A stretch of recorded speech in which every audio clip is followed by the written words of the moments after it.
पूर्वी दिल्ली के थाना गाजीपुर इलाके में हत्या का मामला पुलिस ने कुछ ही घंटों में सुलझाया और इस खौफनाक वारदात को अंजाम देने वाले 2 आरोपियों को गिरफ्तार किया। वारदात में इस्तेमाल की गई कार को भी बरामद कर लिया गया।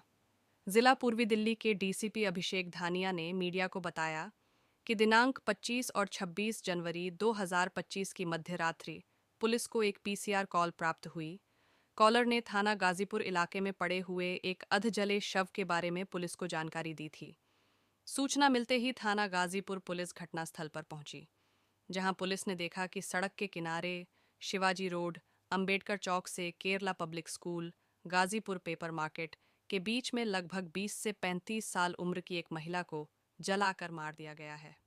बुरी तरह से जली हुई बॉडी एक सूटकेस में पड़ी हुई थी, लेकिन उस बॉडी का निचला हिस्सा और सूटकेस का स्टील का हैंडल नजर आ रहा था।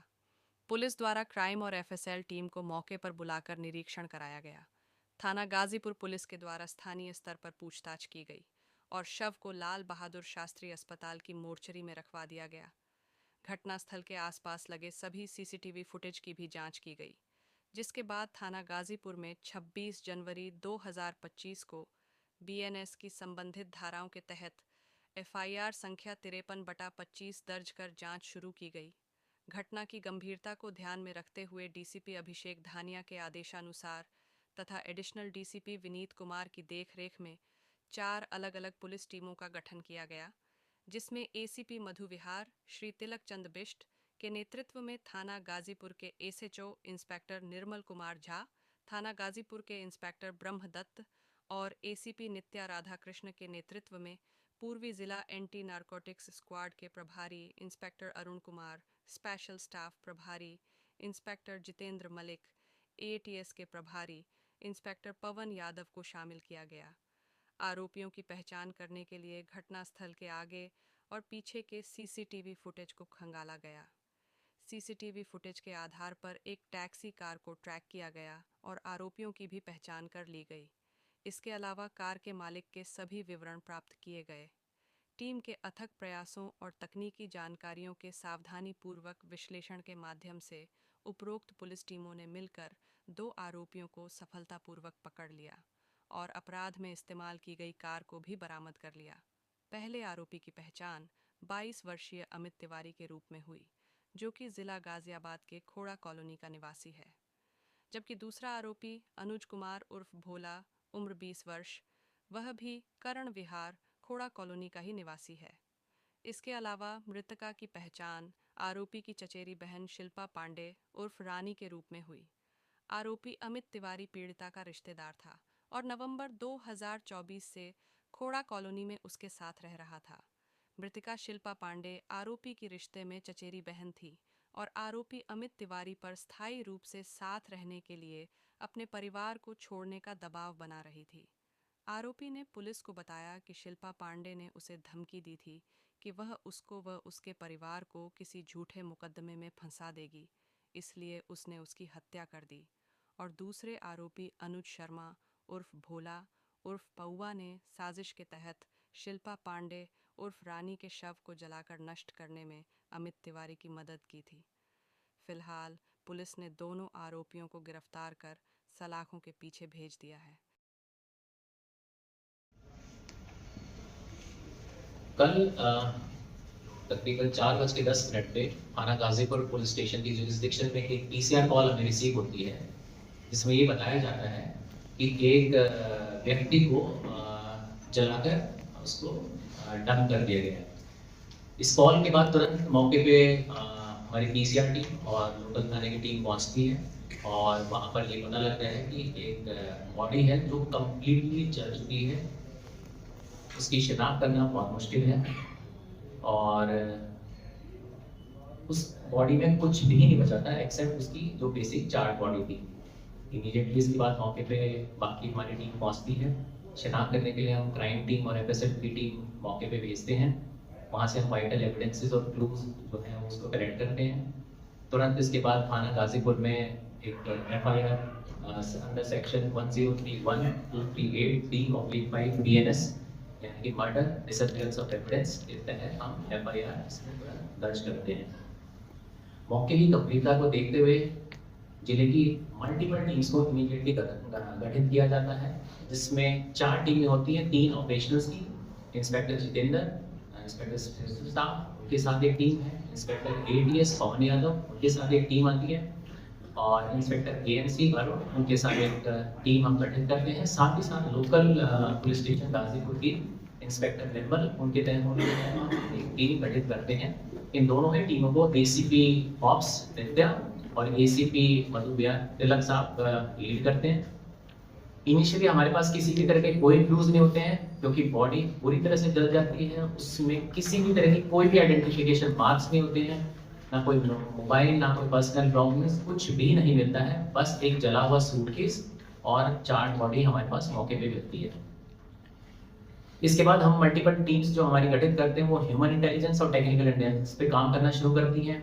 CDR analysis, dump analysis, CCTV analysis, सभी के ऊपर हम एक साथ काम करते हैं। इसके बाद हमें ये पता लगता है कि तकरीबन 1-1:30 बजे से लेकर 2 बजे के बीच में ये घटना घटित होती है। सीसीटीवी के माध्यम से हम कई सारे जो संदिग्ध व्यक्ति उस पर्टिकुलर टाइमिंग पे जो मूव करते हैं, गाड़ियां और व्यक्ति, उनको हम जीरो डाउन करते हैं। इसमें तकरीबन 20 से 25 गाड़ियां हैं जिनको हमने जीरो डाउन किया था, और फाइनली एक गाड़ी जिसका नंबर है हुंडई वर्ना यूपी 16ET 0329, इस गाड़ी को हम जीरो डाउन करते हैं। जितनी भी मैंने आपको गाड़ी बताई, हर एक गाड़ी के ऊपर एक पर्टिकुलर टीम से हम डिप्लॉय करते हैं और उसको एंड टू एंड उसके एनालिसिस करते हैं कि वो वहां पे किस गए, क्यों थी, क्या था, और उसके बाद उनके आगे क्या कार्रवाई थी। जो एक ये पर्टिकुलर गाड़ी थी, जब इसका हमने डिटेल्स निकाला, इसकी ओनरशिप निकाली, तो इसमें एक व्यक्ति है जो लोनी में रहता है, उसके पास हम पहुंचते हैं। वो ये बताता है कि उसने ये 2 महीने पहले गाड़ी किसी अमित नाम के व्यक्ति को जो है बेच दी थी। उसकी डिटेल्स हमें वहां से मिलती है। फिर हम अपने टेक्निकल सर्वेलेंस इस पे माउंट करते हैं, और फाइनली जो अमित है, इसको हम ग्रेटर नोएडा के पास से इसको घर से इसको हम बेसिकली एप्रीहेंड करते हैं। इनिशियली ये कुछ नहीं बताता, लेकिन बाद में जब इसको सस्टेन्ड इंटेरोगेट किया जाता है और साथ ही साथ हमारी जो टेक्निकल हमारे पास एविडेंसेस और साइंटिफिक एविडेंसेस हैं, इसके साथ हम इसको कोलैबोरेट करते हैं, तो ये ब्रेक डाउन होकर ये बताता है कि ये जो हत्या है ये इसी ने की है। इसमें जो विक्टिम डिजीज है उसका नाम है शिल्पा पांडे, इनकी उम्र 22 साल है। ये बेसिकली वैसे यूपी की रहने वाली है, इनके फादर गुजरात में काम करते हैं, तो वहां पर ये शिफ्ट कर गई थी।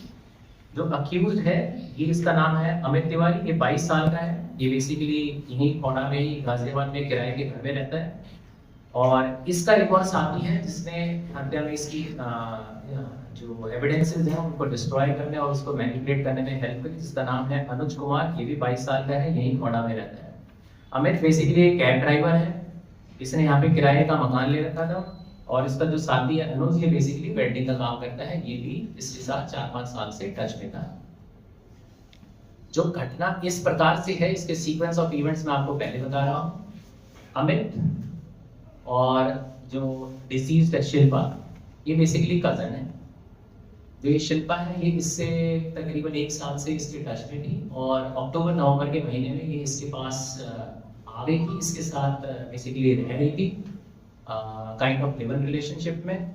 और उसके बाद जैसा कि हमें अक्यूज को जब हमने इंटेरोगेट किया, उसने बताया कि ये इससे शादी करना चाहती थी, काफी इसको प्रेशराइज कर रही थी, और जो अक्यूज है अमित, ये इससे basically just wanted to get rid of her. इनका कई बार झगड़ा होता था। 25 तारीख को तकरीबन 8 से 8:30 बजे के बीच में ये जो अक्यूज है अमित, ये काफी ड्रिंक कर रखी होती है इसने, इसका झगड़ा होता है, और झगड़ा इतना बढ़ जाता है कि इन फिट ऑफ डेथ ये जो शिल्पा है इसको स्ट्रैंगल कर देता है, यही कोड़ा अपने रेंटेड अकोमोडेशन में, जो कि गाजियाबाद में है। मारने के बाद इसके पास एक सूटकेस होता है। इसका प्लान था कि ये 12-14 फरवरी के आसपास ये अपने घर, जो कि ये प्रयागराज यूपी में रहता है, वहां जाना चाह रहा था। उस सूटकेस में इसको स्ट्रैंगुलेट करने के बाद इस बॉडी को पैक कर देता है। उसके बाद ये अपने दोस्त अनुज को कॉल करता है, और दोनों ये प्लान करते हैं कि इस बॉडी को किस तरह से हम जो है डिस्पोज कर सके, ताकि किसी भी तरह का हमारे पास एविडेंस या सबूत ना मिले। इनकी प्लानिंग यही थी कि बेसिकली कहीं वेस्टर्न यूपी में बाहर नदी नाले में इस बॉडी को डंप करना चाह रहे थे। इसके लिए इन्होंने 150-160 रुपए में एक पर्टिकुलर पेट्रोल पंप है, वहां से इन्होंने डीजल लिया एक बॉटल में, और इन्होंने इनिशियली खाली गाड़ी जो इसकी हुंडई वर्ना है, इसमें ये निकले। निकलने के बाद जैसे ही ये बाहर निकले, इनको पता लगा कि चेकिंग इस समय बहुत स्ट्रांग चल रही थी क्योंकि इलेक्शन है और आरटीए और हमारे सारे बॉर्डर सील्ड थे। तमाम हमारा जितना भी स्टाफ था वो रोड पे था, एक एक चीज़ को, हर एक गाड़ी, हर एक संदिग्ध व्यक्ति को चेक किया जा रहा था। इनको बॉर्डर पे ही चेक किया गया। ये और घबरा गए, इन्हें ये पता लग गया कि अब जो है दिल्ली क्रॉस करना इनके लिए इम्पॉसिबल है क्योंकि हर जगह चेकिंग हो रही थी। इनको 2 बार, जब ये रेकी कर रहे थे यानी 9 बजे से लेकर 12 बजे तक 2 बार इनको चेक किया गया। ये बॉर्डर क्रॉस नहीं कर पाए। इसके साथ साथ इन्हें ये भी पता लग गया कि इंटरनल डिस्ट्रिक्ट्स में भी बहुत सारी हमारी पिकेट्स और पेट्रोलिंग चल रही है और इनको ये पता था कि यहाँ से निकलना बहुत ही मुश्किल है। जब इनको ये क्लैरिटी हो गई तो इन्होंने ये आइसोलेटेड प्लेस जहाँ पर हमारा सीन ऑफ क्राइम है, क्योंकि अंधेरा है वहाँ पर, और